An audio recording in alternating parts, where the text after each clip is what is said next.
Supplicants and incanters of the Hermetic Order of Clandestine Urban Scribes, before you stands Darlene Zimbardi, who has put pen to paper to record the truth of fiction and is ready to present her words to you. The floor is yours.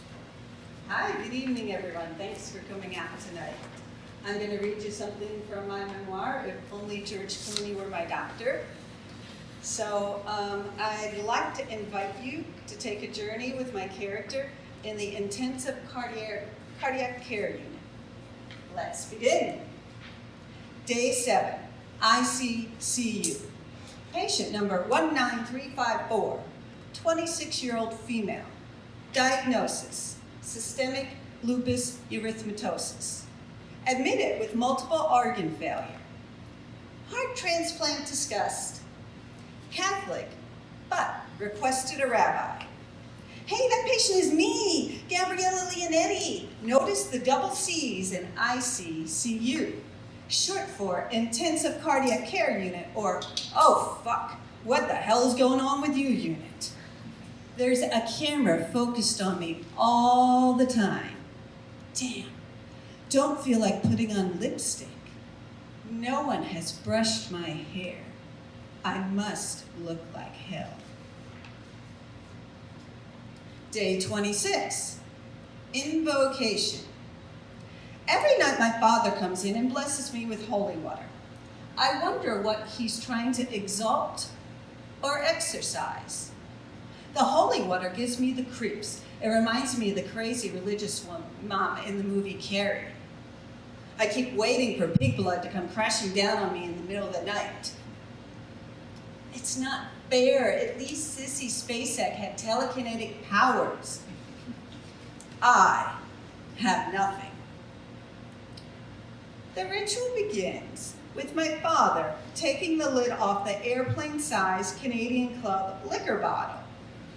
He continues by saying something, then flicks the water while walking around the bed. I can't imagine that the church is now distributing holy water in liquor bottles. Has he gone off the wagon? Every day the nuns stop in and pray for me, but these aren't my spiritual tools anymore. Chemicals are pulsing through my veins. A machine is pumping blood throughout my body. Equipment is humming, water is splashing, and nuns are bobbing. This surreal scenario is more alienating than comforting, but it's my daily reality. Day 45, real life or TV show? So Dr. Q, my lung specialist, was one of Keith Haring's doctors. You know, the radiant baby images. Well, hopefully she'll have more success with me. If only George Clooney were my doctor. I'd be in my element. The fantasy world of TV. Acting a role would be preferable to the 2.5 months I've spent here. I would be healed in just 1 or 2 episodes. All the blood would be fake, machine-ready props, the hospital a set. With Dr. Doug Ross, I'd have a handsome doctor to fall in love with, and who could rescue me. So what if he's a pediatrician? I've lost so much weight, I look like a 12-year-old anyway. To connect with those brown eyes, the life force of pure sexual energy would just revive me. We wouldn't need electric paddles to jumpstart my heart. Reality sets in. George Clooney isn't my doctor. $12,000 worth of drugs have been dumped into my body, and I still don't feel good. Could they spare just a little value? Day 50, Jesus versus Moses. The whole time I'm in here, it's been like there's a battle raging over my soul. I dropped Catholicism a while ago, but have only just started to looking into becoming a member of the tribe. Old habits die hard. I asked for a priest to come, give me last rites or something. I figured, I'm just lying around. I better be covered just in case. But, I'm feeling guilty. I can't remember one complete prayer. 6 years of Catholic school, over 20 years of going to church every Sunday, and not one prayer comes to mind.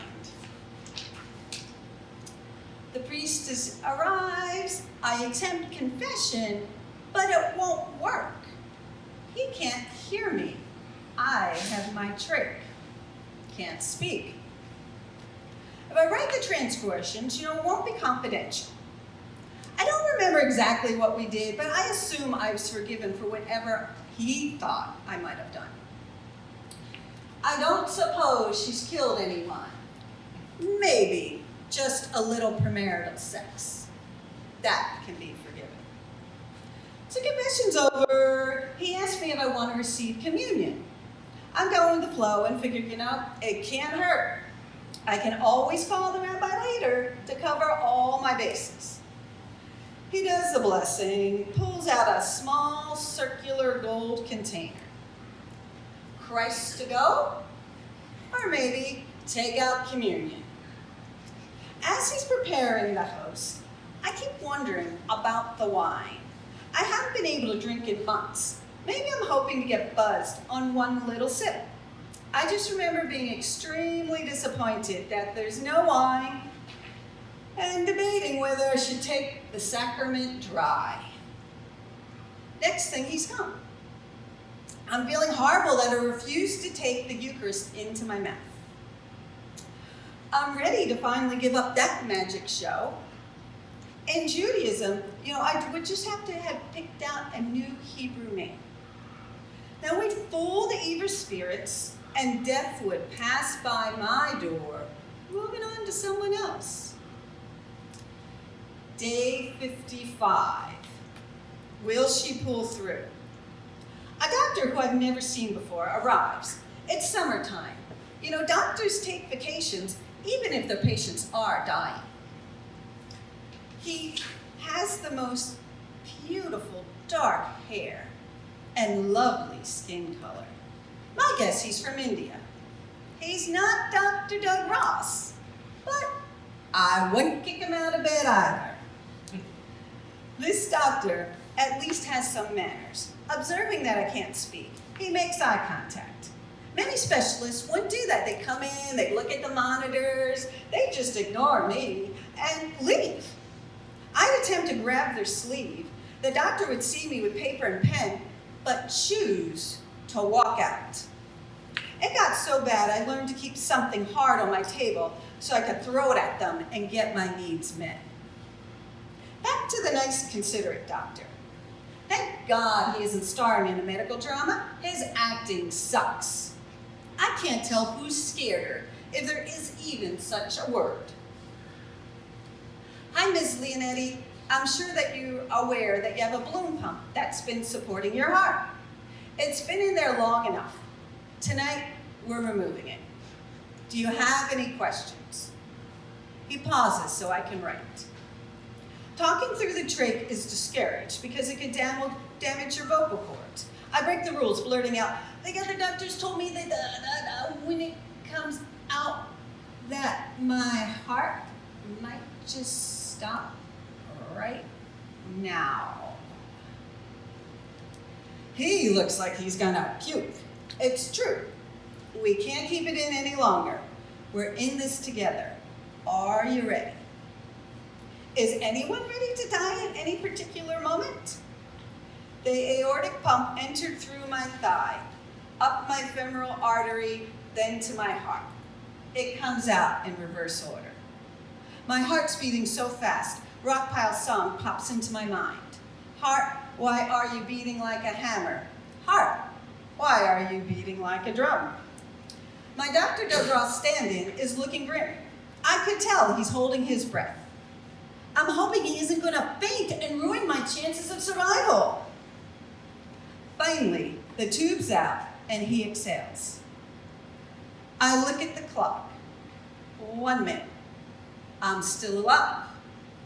2. Heart still beating. 3 minutes, not dead yet. The doctor doesn't leave, but he doesn't say anything either.